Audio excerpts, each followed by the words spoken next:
The Department of Agriculture Feed Survey has estimated that there's a demand for about 50,000 tonnes of organic animal feed, and we currently only have about 5,500 hectares of organic tillage grown in Ireland.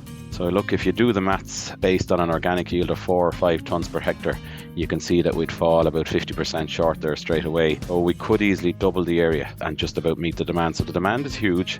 There's no doubt the last couple of years have been challenging for tillage farmers trying to make a profit.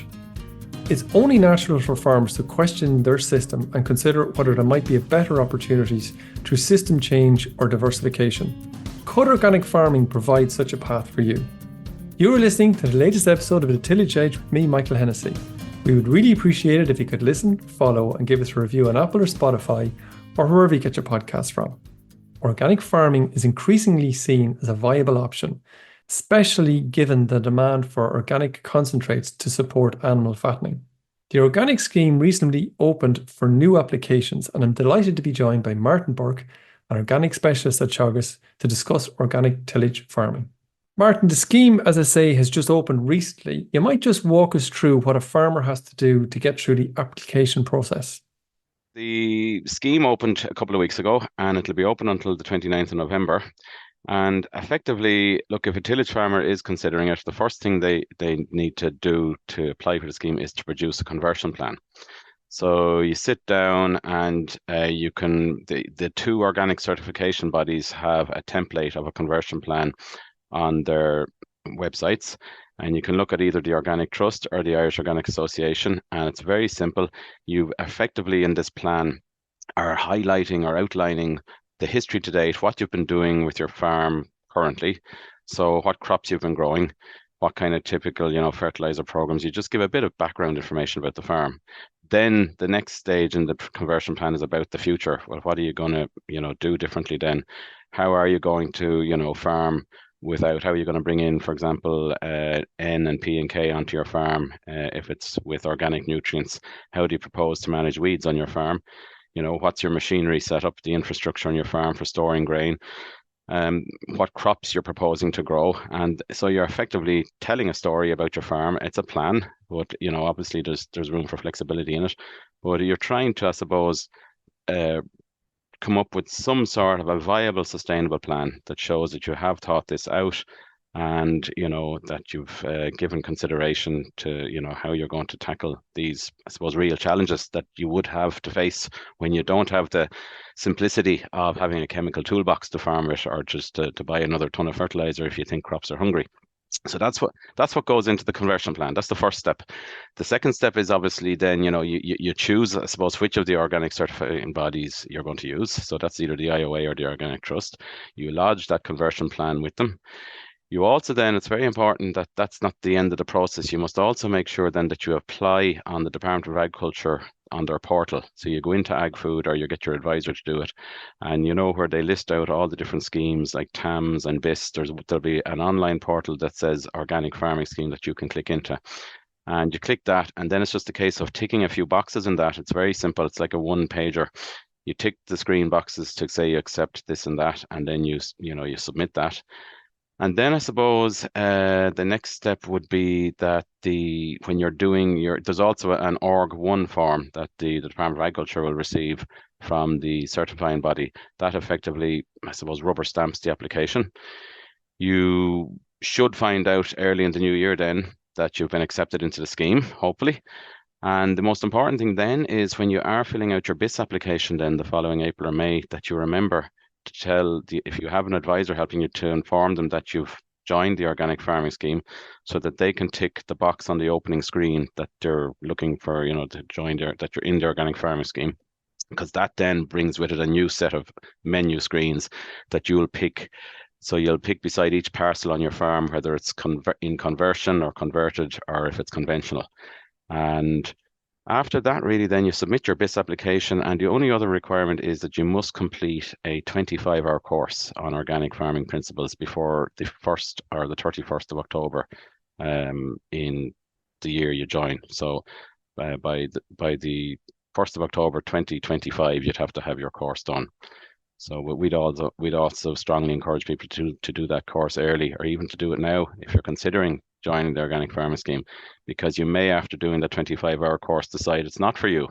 Okay, so just in terms of that, would a farmer, when they're starting out all those steps, do they need an advisor with them doing it, or is it, something that a farmer should really consider themselves? I would say it's always a help, yourself. It's always good to run ideas past someone. They don't have to have an advisor do it, but it's also good to run things past. We have a dedicated advisory network in Teagasc now of Teagasc advisors.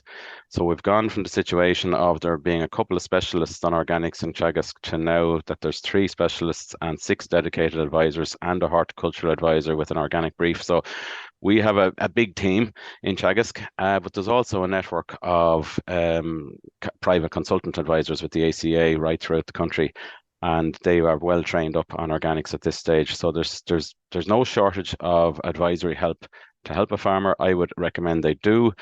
To be fair, a lot of farmers thinking of joining the scheme have been coming to an awful lot of the farm walks that have been held over the last few years, and we're running a series of information meetings at the moment over the last week or two, and another series this week around the country.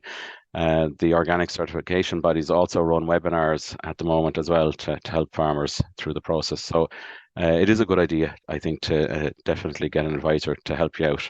But at the end of the day, you still have to do a bit of homework yourself because you have to figure out if it's the right fit for your farm. Sure. That'll sit with you really, your gut feeling, I'd say. Yeah. And in terms of the right fit for a farm, does it need to be the entire farm, or can somebody choose to convert a part of their farm? Yeah, so the great thing about the tillage, organic tillage farming is that you have the option of doing what they call a partial conversion. And I would see that's probably the most realistic one if you think about it, Michael. Most of the farms you and I would meet, tillage farms, 400 or 500 acre farms. I think the figure is probably over 50% of land is rented. Okay, so you would have to, it would be tough going to have to put all your land into the organic farming scheme and not get paid on the rented land, because you get the organic farming scheme payment on your own land and on long-term leased land. So this is why the option of just going for part of the farm is very attractive to a tillage farmer. So you could decide to just block 50 or 100 acres into the organic farming scheme if it's owned or long-term leased. And I suppose, get used to organic farming on part of the farm, get the feel for it before you take the braver step All of in. maybe putting it all in. Exactly. And there's quite a number of farmers I know have done that in the last couple of years. The funny thing is, I would say all of them actually want to expand the area now that they have in, so they're quite happy.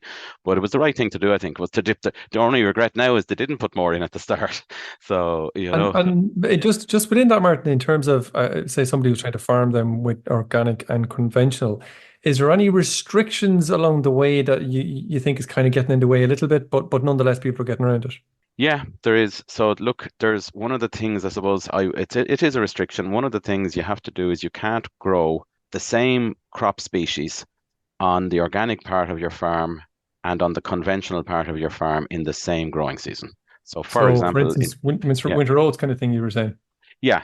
You couldn't have, for example, winter oats grown conventionally, so some there now this autumn, and then decide in the spring to go organic and put spring oats in, because you wouldn't be able to differentiate between oats if they were tipped in the shed at harvest time. We don't want mixing of non-organic and organic feed together. So look, with a bit of planning, there's not every farmer, for example, conventional tillage farmer grows oats, for example, they might grow other break crops. There's a very popular crop to grow is a combi crop, or a mixture of, a legume and a grain. So peas and barley or peas and oats is quite popular as well. But I would admit it is a little restrictive, so you just have to think out carefully your crop rotation going forward so that you don't end up with the same crop obviously on both sides of the farm. Okay. Look, that's yeah. The only other thing then is, I suppose, um you would have to be careful in terms of spray drift, so a buffer zone. So I know with my brother's farm at home, yeah, there was a section of a field where there was an opening into another field, and it was organic, and it was right beside a conventional, and it was a 10-meter buffer zone requirement. The rest of the farm had high ditches, big hedgerows, typical Irish hedgerows, and there was no issue. But just where there was a big long gap of about 30 meters, there had to be a 10-meter grass buffer zone put in there, and that's understandable. So I suppose, Martin, the other large question I suppose any farmer going into organics would have is, what are the markets out there? What's available? Is it all local? Is there any premium markets? Do you have to is there a merchant takes that stuff off me, or what are the markets? So look, there's the Department of Agriculture carried out a feed survey at the start of the year in January. And you're probably aware, but just to set the scene, only 3 or 4 years ago, we only had about 1,500 farmers, or organic farmers in Ireland. And now that grew exponentially overnight by 2,000 farmers on the 1st of January 2 years ago, and by another 1,000 farmers this January. And it'll probably grow by another 1,000 farmers this coming January. So all of a sudden, this has created a huge animal feed requirement because about 80 to 90% of those farms that come in are livestock farms, predominantly dry stock. And the Department of Agriculture Feed Survey has estimated that there's a demand for about 50,000 tons of organic animal feed. And we currently only have about 5,500 hectares of organic tillage grown in Ireland. So look, if you do the maths based on an organic yield of 4 or 5 tons per hectare, you can see that we'd fall about 50% short there straight away. So we could easily double the area. So, and just about meet the demand. So the demand is huge. Coupled with that, then obviously flavins are a very, very good news story when it comes to organic oats. They've an expanding market. It's going extremely well for them. Really, really good overseas market. Their plan is to expand their current area of organic oats. They currently take in the order of around 9,500 ton of oats, but they'd like to expand that. And they've written out to their grower panel at the moment to ask them if they, could they grow more. They'll also be looking at taking on new growers. So it's it's a very what would you say, a good space to be in. It's a good news story for tillage because there's if you look at the conventional tillage situation where things are at the moment, the markets they wouldn't fill you with too much enthusiasm, So it's nice to have, for a change, a market that's looking for something you're producing and willing to give you a very significant premium as well. So, Martin, if I'm a farmer and I produce 100 tons of grain that might be a bit mixed between oats and barley or a combi crop or whatever, what do I do with that 100 tons when it comes off the combine? Is there somewhere where I can bring Well, it and tip it this into a merchant's yard, or what happens? Yeah, so at the moment we don't have an organic mill in Ireland set up to take 100 ton like that. So what you will see happening is there are some farmers who have developed markets selling it in, say, the likes of that combi crop as you described there, in half-ton bags to the west of Ireland and all over the country. And they've, one of them, would have sold 500 or 600 ton last year. So I suppose they're like a small merchant, and farmers have developed small supply chains into those few individuals, and then they're supplying the market in, generally would say, the smaller bag amounts and the half-ton bag amounts, but they all add up. But what we really need is, it would be great if we had a central purchaser that could buy that 100 ton from you, So there is no organic mill there at the moment. I suppose one of the things, you have to, I would always suggest is, you really should have a market set out before you grow, Yeah.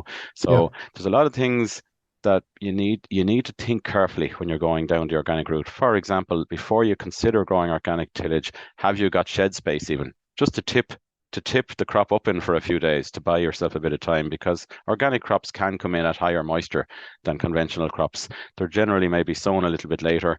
There will be little bits of greenery and green weeds coming up through them. So in general, I would say the moisture contents are that little bit higher, and you have to be careful because it could heat quicker. And you would get phone calls from time to time where someone has grown a crop and they don't really have the shed infrastructure to support what they're doing. So you do need to just be careful before you jump in and suddenly grow 100 tons and suddenly panic, wondering what you're going to do with it. So, but there are supply chains developing. There's a number of tillage farmers. I've had meetings as well with some of, the organic dairy farmers, for example, about setting up supply chains into them. So, it's a little bit of joined up thinking required. And there's also very, very attractive grants for processing, the OPIG scheme. So it's the On-Farm Processing Grant Scheme for Organics. And, you can apply for up to 1.5 million for that and get 60% funding. So, it is a way, for example, maybe for a tillage farmer to scale up and to get a very good dryer or something, to set themselves up, or bagging equipment, or, anything like that that can add value to your produce.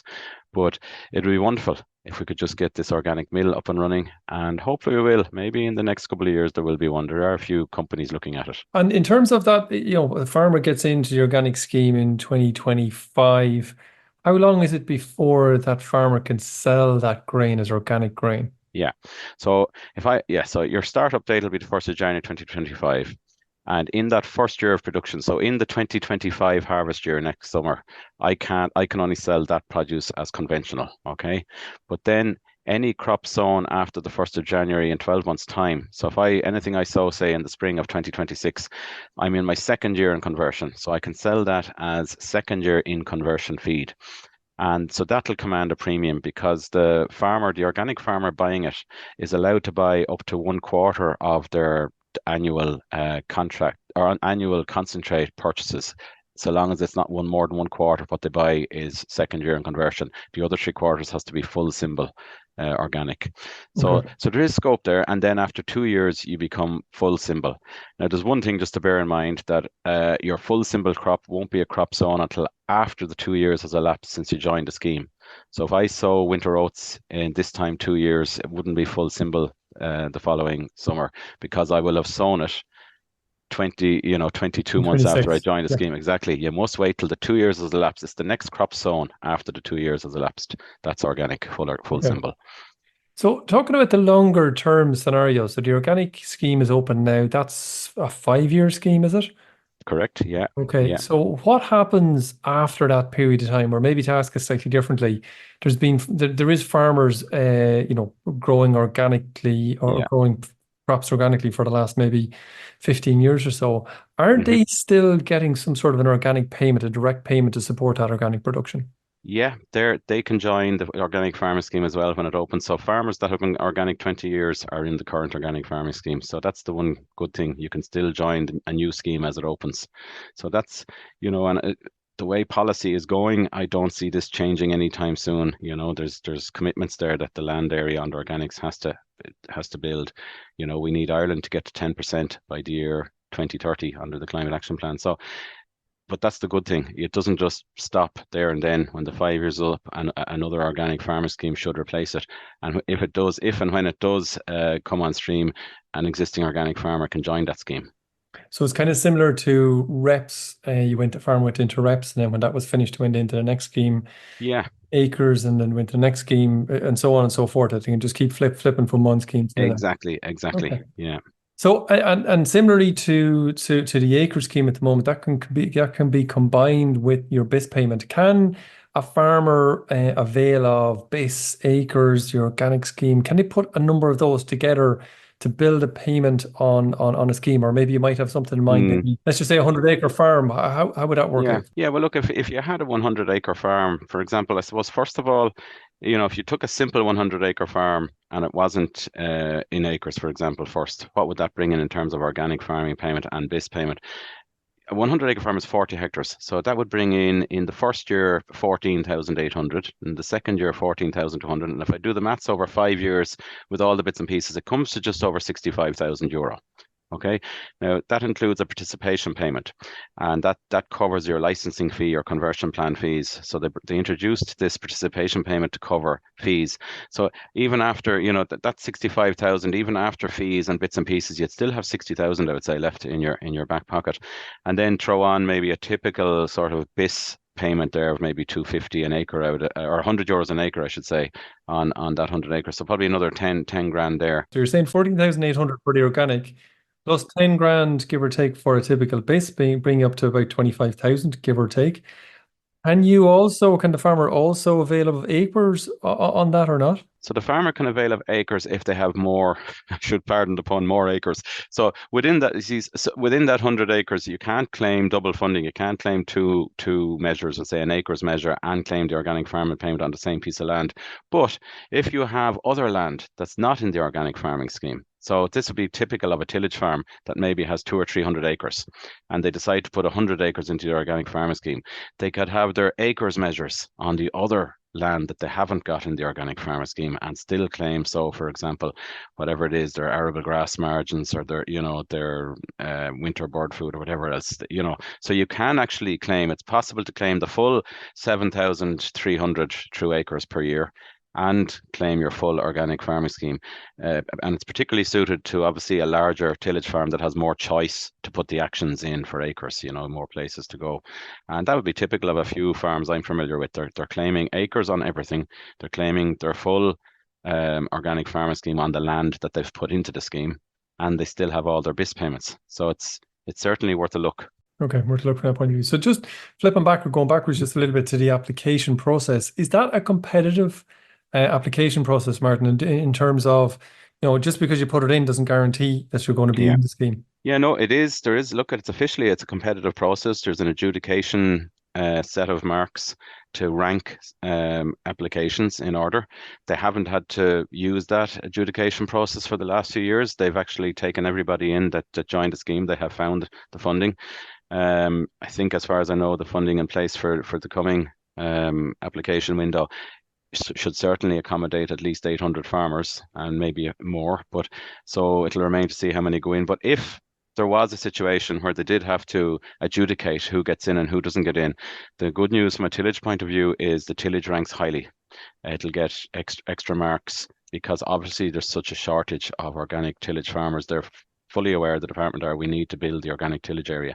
So I would say to anyone there considering it, don't be worried that you might not meet the marks to get in. You will if you've tillage down as the enterprise. But I suppose just going back to the very start, that having a strong plan, as in a well thought out plan to make sure that, I suppose, you as a farmer are really aware of what you're getting yourself into is probably the most important thing a farmer can do.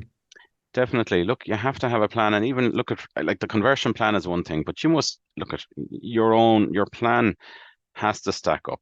So in other words, you've got to think about, okay, what is my rotation going to be, particularly if you choose the partial option. And this is where you need to start lining up your markets as well. You need to start doing your homework as to who are you going to supply. Can you team up with other organic growers in the area to form a supply chain to another group of organic farmers?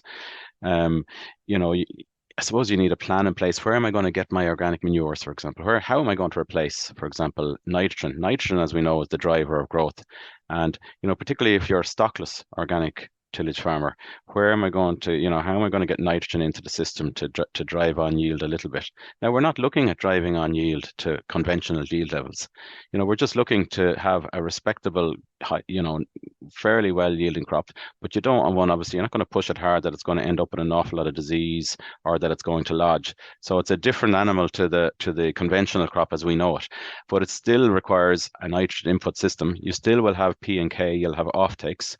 Granted, your yield might only maybe be 50% of a conventional yield, so the offtakes will only be 50%, but you need to plan where you're going to get those nutrients from.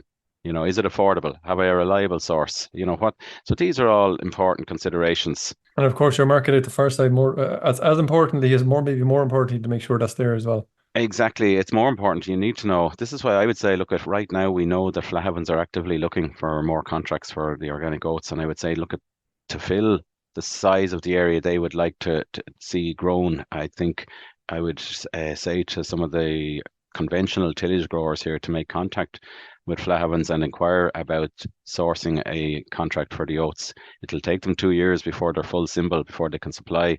So it'll be probably harvest of 2027, but be ready, because those who get in first will hopefully, will get the contracts. So, and then, it's not all about oats either. As I say, this growing organic feed market, there's going to be a demand for these other crops, cereal crops or combination crops with peas to sell into the animal feed market as well. But so it's just a case of doing your little bit of market check and maybe teaming up, as I say. Really, the way I see this going, if an organic mill isn't present at the moment, you try and set up a supply chain, maybe in tandem with a few other growers in an area, and team up together. So, Martin, the last word, you might just remind people again of the closing date. So the closing date is November 29th. So I would suggest, get in contact now with an advisor, with your own, whoever your advisor is at the moment. If it's not specifically an organic advisor, they can put you in contact with one of the organic advisors in the region and to have a chat. And I would encourage you to at least have a chat and sit down and go through the figures and see what you're currently doing, where your current business, what your profit, what your bottom line is at the moment.